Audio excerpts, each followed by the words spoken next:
యోహాను సువార్త 19వ అధ్యాయము 26వ వచనం చదువుతుంది. ఆయన తల్లి సహోదరియు క్లోఫా భార్య అయిన మరియు మగ్దలేని మరియు యేసు శిలువ ఎదుట నిలిచినది. యేసు తన తల్లియు తాను ప్రేమించిన శిష్యుడును దగ్గర నిలిచుంట చూచి, అమ్మా, ఇదిగో నీ కుమారుడు అని తన తల్లితో చెప్పాను. తరువాత శిష్యుని చూసి, ఇదిగో నీ తల్లి అని చెప్పాను. ఆ గడియ నుండి ఆ శిష్యుడు ఆమెను తన ఇంట చేర్చుకొనెను. క్రీస్తునందు ప్రియమైనటువంటి వాళ్ళారా, మీ అందరికీ గుడ్ ఫ్రైడే శుభాకాంక్షలు తెలియజేస్తున్నాను, వందనాలు కూడా తెలియజేస్తున్నాను. దయచేసి ఇక్కడ మూడవ వచనంలో మనం చూస్తుంటే దేవుడు ఏమని మాట్లాడుతున్నాడంటే, యేసు తన తల్లియు తాను ప్రేమించిన శిష్యుడును నిలుచుండ చూచి, అమ్మా, ఇదిగో నీ కుమారుడు అని తన తల్లితో చెప్పాడు. ఇక్కడ ప్రాముఖ్యంగా మనం చూసినట్లయితే ఒక బాధ్యత. యేసు ప్రభు వారు శిలువలో మరణిస్తూ కూడా తన యొక్క బాధ్యతను తెలియచేస్తున్నాడు. చాలా తక్కువగా మనం బైబిల్లో చూసినట్లయితే 4 సార్లు లేదంటే 3 సార్లు మాత్రమే యేసు ప్రభు వారు తన తల్లితో సంభాషించినట్లుగా మనము చూస్తాం బైబిల్ గ్రంథాల మొత్తంలో.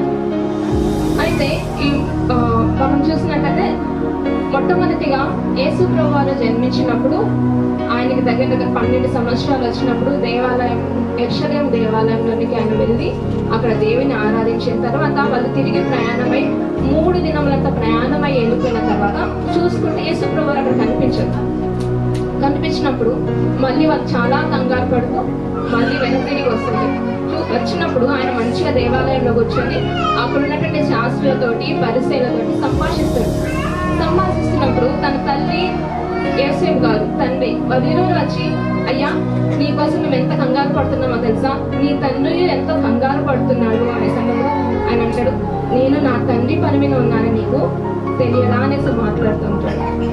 ఇంకొక సందర్భంలో కానా విందులో మనం చూస్తున్నట్లయితే అక్కడ ద్రాక్షారసం అయిపోయినప్పుడు మళ్ళీ మరియా వస్తుంది. ద్రాక్షారసం అయిపోయింది అన్నప్పుడు, అమ్మ, నాకు నీకేం పని, నాకు తెలుసు కదా అన్నట్టుగా మళ్ళీ మాట్లాడతాడు. 3వ సందర్భంలో ఒక ఇంట్లో పరిచయం చేస్తున్నప్పుడు తన తల్లి తన సహోదరులు వస్తారు యేసు ప్రభువుని కలవడానికి వచ్చినప్పుడు అక్కడ ఉండే శిష్యులు కొంతమంది ఏం చెప్తారంటే, బోధకుడా, నీ తల్లి నీ సహోదరులు వచ్చారు అనేసి. అంటే ఎవరు నా తల్లి, ఎవరు నా సహోదరులు? నా తండ్రి చిత్త ప్రకారం చేయవారే కదా నా తల్లి నా సహోదరులు అని చెప్తారు. అట్లా దేవుడు అనేక విధాలుగా తన తల్లితోటి ఇక్కడ సంభాషణ చేస్తున్నాడు. కానీ తీరా ఈ కల్వరి శిలువలోకి వచ్చిన తర్వాత అంత శ్రమ అనుభవిస్తూ కూడా తన తల్లి దగ్గరుండి, శిలువ దగ్గర తన తల్లి ఉంది, తన తల్లి యొక్క బాధను చూస్తున్నాడు. తను చనిపోక ముందేమో తన పరిచర్య విషయంలోమో, నాతో నీకేం పనమ్మా, నా పని నేను చూస్తున్నాను కదా, ఎవరు నా తల్లి, ఎవరు నా సహోదరులను మాట్లాడుతున్నాడు. కానీ ఈ 3వ మాటకు వచ్చేసరికి ఎలా మాట్లాడుతున్నాడంటే తన యొక్క ప్రేమను వ్యక్తపరుస్తున్నాడు. అది నేను చనిపోతే నా తర్వాత నా తల్లిని ఎవరు చూస్తారు అన్నట్లుగా యేసు ప్రభు వారు తన తల్లి గురించి ఆలోచిస్తారు. అంత శ్రమలో, అంత బాధలో కూడా తన తల్లిని విడిచిపెట్టట్లేదండి. మనం బైబిల్ గ్రంథంలో చూసినట్టయితే అప్పటికే యేసేపు గారు చనిపోయినారు. 12 సంవత్సరాలు ఈ యెరూషలేము దేవాలయానికి వెళ్ళినప్పుడు యేసు ప్రభు వారికి 12 సంవత్సరాలు. ఆ టైంలో యేసేపు ఉన్నాడు. ఆ తర్వాత యేసేపు గారు ఎక్కడ మనకి బైబిల్ గ్రంథంలో కనిపించాడు. యేసు ప్రభు వారు చనిపోయేటప్పుడు కూడా యేసేపు కనిపించాడు. అయితే ఈ 12 సంవత్సరాల నుంచి ఈ 30వ ఏట ఎప్పుడైతే యేసు ప్రభు వారు తన పరిచర్య ప్రారంభించాడో 30 ఏట, ఈ 12 నుండి ఈ 30 సంవత్సరాల్లో ఎక్కడ కూడా యేసేపు గారు మనకి కనిపించదు బైబిల్ గ్రంథంలో. అయితే నాకు తెలిసి ఆ టైంలో యేసేపు గారు చనిపోయి ఉండొచ్చు. అయితే యూదుల ఆచారం ప్రకారము ఏంటి అంటే, తండ్రి కుటుంబంలో ఉన్నటువంటి తండ్రి చనిపోతే ఆ తండ్రి బాధ్యతను పెద్ద కుమారుడు తీసుకోవాలి. అది యూదుల ఆచారం. యేసు ప్రభు జన్మించిన తర్వాత మరియమ్మకు చాలా మంది పిల్లలు పుట్టారు. కానీ వాళ్ళందరూ చిన్నవాళ్ళు.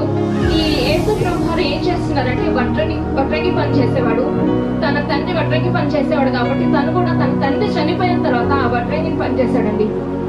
ఈనాడు కూడా చాలా మంది పిల్లలు ఎలా ఉన్నారంటే, ఎవరు పోయినా నాకేం పర్వాలేదు, నా ఇష్టానుసారంగా నేను జీవిస్తాను అనుకుంటున్నారు. కుటుంబ బాధ్యత అనేది ఎవ్వరు కూడా తీసుకోవట్లేదు. కానీ యేసు ప్రభు ఒక మాదిరికరాన్ని మనకి చూపిస్తున్నాడు. తండ్రి బాధ్యతను తీసుకున్న కుమారుడిగా ఇక్కడ మనకి కనిపిస్తున్నాడు. తన తల్లిని సంరక్షిస్తున్నాడు. తన తోబుట్టువులకు సంరక్షణ కనుకగా అక్కడ యేసు ప్రభువారు ఉంటూ ఉన్నారనమాట. అదేవిధంగా తన యొక్క ప్రేమను వ్యక్తపరుస్తూ ఉన్నాడు.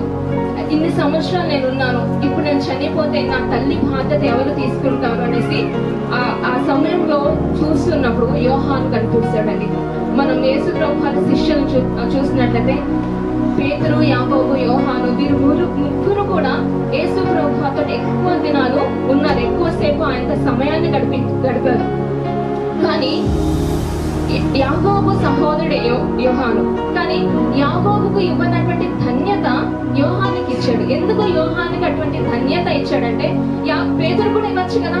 ముగ్గురిని చాలా ప్రేమ కలిగి ఆయన చూశాడు, ఒక బాధ్యతగా చూసుకున్నాడు. కానీ వాళ్ళకి ముగ్గురికి ఇవ్వలేదు, ఇద్దరికి ఇవ్వలేదు, కానీ ఒక్కరికి మాత్రం ఇచ్చాడు, యోహానికి మాత్రం ఇచ్చాడు. ఎందుకు యోహానికి ఇచ్చాడంటే దేవునికి హృదయానికి దగ్గరగా యోహాను ఉన్నట్టుగా మనము చూస్తాం. మనం కూడా కుటుంబంలో చాలా మన పిల్లలు ఉన్నారు కదా, ఇద్దరు ఉంటారు, ముగ్గురు ఉంటారు.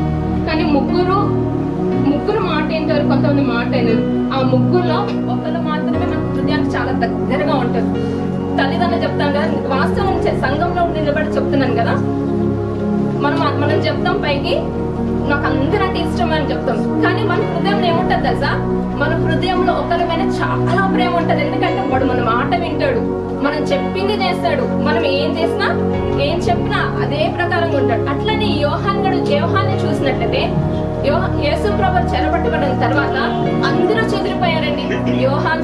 పేతురు చనిపోయాడు, యాకోబు వెళ్ళిపోయాడు, శిష్యులందరూ ఆయన వదిలిపెట్టి వెళ్ళిపోయారు. కానీ యోహాను ఒక్కడు మాత్రమే యేసు ప్రభు దగ్గర నిలబడ్డాడు, తన తల్లి దగ్గర నిలబడ్డాడు. సిలువ వేసేటప్పుడు ఆ సిలువలో ఆయన ఏ విధంగా హింసిస్తున్నారు ప్రతి విషయాన్ని కూడా యోహాను అక్కడ నిలబడి చూస్తున్నాడు. అలా చూడడం ద్వారా యేసు ప్రభు అన్నాడు, నేను చనిపోతున్నాను, నా తర్వాత కూడా నా తల్లిని నువ్వు చేర్చుకో. నేను ఏ విధంగా అయితే నా తల్లితో ఉన్నానో, ఏ విధంగా అయితే నేను నా తల్లికి సంరక్షకుడుగా ఉన్నానో, నా బాధ్యత అంతా కూడా నువ్వు తీసుకొనేసి యోహానికి యేసు ప్రభువాన్ని అప్పగించాడు. హల్లెలూయా. మనం కూడా చాలా సార్లు కుటుంబంలో పిల్లలు ఎలా ఉంటారంటే, తల్లిదండ్రులు ఒకవేళ ఉన్నా లేకపోయినా కూడా ఒక సర్టెన్ ఏజ్ వచ్చిన తర్వాత బాధ్యత అనేది పిల్లలు తీసుకోరండి. కానీ ఇక్కడ యేసు ప్రభువారు ఎలా ఉన్నారంటే, ఈ లోకంలో జీవిస్తున్న ఒక మనుష్య రూపంగా జీవిస్తున్నటువంటి యేసు ప్రభువారు తల్లిదండ్రుల పట్ల ఒక బాధ్యత తీసుకోవాలి, తల్లిదండ్రులను ఏ విధంగా ప్రేమించాలి, తల్లి పట్ల ఏ విధంగా ఉండాలి, మనం చనిపోయిన తర్వాత వాళ్ళని ఎవరికి అప్పగించాలి, ఇవన్నీ కూడా ముందు ఒక ప్రీ ప్లాన్డ్ గా చేసుకొని యేసు ప్రభువారు చనిపోయినట్లుగా మనము చూస్తున్నాం. అయితే నిజమైన ప్రేమ ఎలా ఉంటుందంటే కార్యరూపం దాల్స్తుంది అండి. ఏదో జస్ట్ ఒకవేళ దూరం ఎవరు 10 సంవత్సరాల తర్వాత 5 సంవత్సరాల తర్వాత ఎవరైనా ఫ్రెండ్స్ మనం చూసినట్లయితే హాయ్ అంటాం, లేదా జస్ట్ హగ్ చేసుకుంటాం. అలాంటి ప్రేమ కాదండి. దేవుని యొక్క ప్రేమ ఎలాంటిదంటే కార్యరూపంలో ఉన్నటువంటి ప్రేమ. తను చనిపోతున్నాడు, చనిపోయిన తర్వాత తన తల్లి పరిస్థితి ఏంటి అని ఒక ఆలోచన కలిగి తన తల్లిని తన శిష్యుడైనటువంటి యోహానికి అప్పగిస్తాడు. అదండి నిజమైన ప్రేమ. మనం చాలా మంది కుటుంబంలో ఎలా ఉంటారు, నా ఇష్టము, నేను సంపాదిస్తున్నాను కదా, నా తల్లిదండ్రులు ఏమైపోతే ఏంటి అని అనుకుంటారు. కానీ సామెతల గ్రంథంలో ఏమైనా తెలియజేస్తుందంటే, సామెతల గ్రంథము 3వ అధ్యాయం, ముదిమి వచ్చే వరకు నీ తల్లిని నువ్వు నిర్లక్ష్యం చేయవద్దు అనేసి, మన ముసలితనంలో తల్లి నువ్వు నిర్లక్ష్యపరచు అనేసి సామెతల గ్రంథంలో మాట్లాడుతున్నాడు. మనం కూడా మన తల్లిదండ్రులను ఎప్పుడు కూడా నిర్లక్ష్యం చేయకూడదండి. అట్లా ఎప్పుడైతే నిర్లక్ష్యం చేస్తామో అప్పుడు దేవుడు మాట్లాడుతుంది కదా, ఎవరైతే నీ తల్లిని సన్మానించకుండా ఉంటారో వారి యొక్క కళ్ళట లోయ కాకులు వచ్చి తీసుకుపోతాయట. లోయ కాకులకి దేవుడు ఆజ్ఞాపిస్తాడు, వాడు నీ మాట వినట్లేదు, తల్లిదండ్రులను సన్మానించట్లేదు, నీ తల్లిని దూషిస్తున్నాడు, పోయి వాళ్ళ యొక్క కళ్ళు పీక్కొని వచ్చేసాయి అనేసి దేవుడు ఆ లోయ కాకులకి ఆజ్ఞాపిస్తాడు. కానీ అటువంటి పరిస్థితి ఎప్పుడు కూడా మనము తెచ్చుకోకూడదు అనేసి దేవుడు తెలియజేస్తుంది. కాబట్టి దేవుడు ప్రతి విషయంలో కూడా ఒక బ్యాలెన్స్డ్ గా ఉంటున్నాడు. ఇటు తండ్రి యొక్క మాట వింటున్నాడు, ఈ భూలోక సంబంధమైనటువంటి ఈ తల్లిని కూడా ప్రేమిస్తాడు, ఒక బాధ్యత కలిగి ప్రేమిస్తాడు. ఆ రీతిగా మనం తల్లిదండ్రులను ప్రేమించాలి. చాలా సార్లు ఇంట్లో కూడా పిల్లలు ఎలా ఉంటారంటే, తల్లిదండ్రులు బయటకు వెళ్ళినప్పుడు, లేకపోతే వాళ్ళు కష్టపడి పని చేస్తున్నప్పుడు కనీసం ఇంటి పనులలో కూడా వాళ్ళు పని చేయరండి. వాళ్ళకి ఫోన్ ఇవ్వండి, ఎంతసేపు అని చూస్తారు కానీ నాన్న చిన్న పని చేయమ్మా అంటే అస్సలు చేయరమ్మా, మన కాళ్ళు నొప్పులు వస్తున్నాయి, కళ్ళు నొప్పులు వస్తున్నాయి అంటారు. కానీ అంటే ఫోన్లు మొబైల్ చూసినప్పుడు ఏ నొప్పులు రావండి, పనులు చెప్పినప్పుడే వాళ్ళకి అన్ని నొప్పులు గుర్తొస్తాయి. కానీ అట్లా ఉండకూడదు. దేవుని దగ్గర ఏం నేర్చుకోవాలి అంటే ఒక బాధ్యత నేర్చుకోవాలి, ఒక రెస్పాన్సిబిలిటీని నేర్చుకోవాలి. అబ్దుల్ కలాం గారిని ఒక అతను అడిగాడంట, మీరు ఇట్లా మంచి సైంటిస్ట్ కదా, మరి మీరు ఎందుకు ఇంత అందహీనంగా ఉన్నారు అనేసి అంటే అబ్దుల్ కలాం గారు అంటారా, I'm not handsome but I will give my hand to some అన్నాడు. అంటే నేను అందగాన్ని కాదు, కానీ నా చేతుల ద్వారా అనేక మందికి సేవ చేస్తాను, చాలా మందికి నా హస్తాన్ని చూపిస్తాను అనేసి అబ్దుల్ కలాం మాట్లాడాడు. హల్లెలూయా. మనం ఈ లోకంలో అందంగా ఉండాల్సిన అవసరం లేదండి. మన క్రియ ఏ విధంగా ఉండాలంటే అందరికీ సహాయకరంగా ఉండాలి. ఇంకొక మాట ఏంటంటే మదర్ తెరిసా గారు కుష్ఠరోగులకి వీళ్ళందరికీ పరిచయం చేసినప్పుడు ఒక అతను వచ్చేసి అంటాడంట, అమ్మ మీరు ఎంత మంచిగా పరిచయం చేస్తున్నారు కదా, మీలాగా నేను పరిచయం చేయాలి అంటే నేనేం చేయాలి అని అడిగాడండి. అడిగినప్పుడు మదర్ తెరిసా గారు చెప్పారంట, నాలాగా నువ్వు పరిచర్య చేయాలి అంటే నువ్వు ఇంట్లో పరిచర్య ఎలా చేయాలో నేర్చుకో అని చెప్పిందండి. ఇంట్లో పరిచర్య ఎలా చేయాలి? తల్లిదండ్రులు గౌరవించాలి, తల్లిదండ్రుల మాట వినాలి, తల్లిదండ్రులు ప్రతి విషయంలో వాళ్ళకి సహాయకరంగా మనం ఉండాలి. ఇంట్లో పరిచయం మనం చెయ్యము, కానీ బయట మొత్తం పరిచయం చేస్తాం. ఇది ఈనాడు క్రైస్తవ జీవితంలో ఉన్నటువంటి చాలా దరిద్రమైనటువంటి పనులండి. మనం ఇంట్లో ఏం చేయము, కానీ బయట అది చేస్తున్నా ఇది చేస్తున్నా అంతమందికి చేస్తున్నా అనేసంటు అది కాదు. ఫస్ట్ నువ్వు ఇంట్లో పరిచయం చేయి, ఇంట్లో వాళ్ళు మంచిగా చూసుకో, ఆ తర్వాత నువ్వు బయట వాళ్ళు చూసుకో.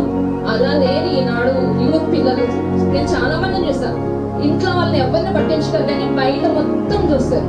అది కాదండి దేవుడు నేర్పినటువంటి ముఖ్య పాఠం మనకి. ఇంట్లో వాళ్ళని మంచిగా చూసుకోవాలి, ఆ తర్వాత బయట వాళ్ళు కూడా మంచిగా చూస్తారు. చూసుకోవద్దని నేను చెప్పట్లేదు, ఇంట్లో నువ్వు సరిగా ఉంటూ క్రమంగా ఉంటూ నువ్వు బయట ఎంత సేవనే చేయి, దేవుడు అది మెచ్చుకుంటాడు.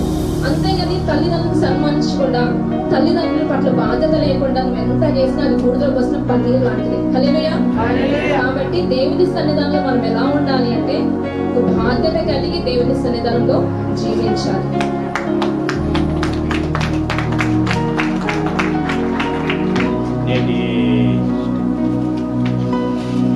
వాక్యాన్ని బోధించారు, సమయాన్ని పాటిస్తున్నారు. ధన్యవాదాలు.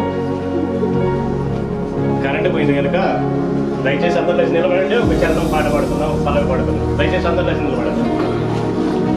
అందరూ లేచి నిలబడండి. ఒక 2 నిమిషాలు ఒక శరణము, ఒక పల్లవి పాడుతున్నాం.